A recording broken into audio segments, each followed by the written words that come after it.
एहन रमणगर दृश्य कहाँ आवरल रहे कहियो। पतियानी साइज का जा रहा है कंटिन्यू सब निधोक चला रहा है साइकिल, समय पर स्कूल जे पहुँचबाक छै।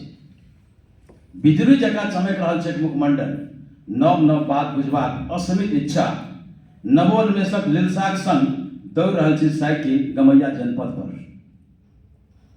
एहि वयः संधिक कंटिन्यू सबक आभा पसरि गेलै अछि धनहर खेतक चारू दिस। पाकल धानक शीश जकाँ केहन नम्र भऽ गेल अछि दिया सब।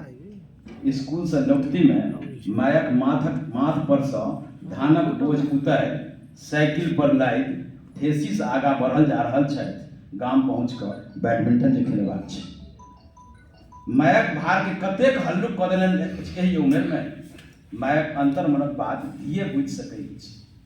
से जखन 2 आखरक बोध होइत छैक तखन कनि बेसिए फरीद से बुझऽ लगैत अछि। मायक मनक बात से बेटी सब बढ़ि रहल है, निश्चिते हमरा गामक भविष्य नीक अछि।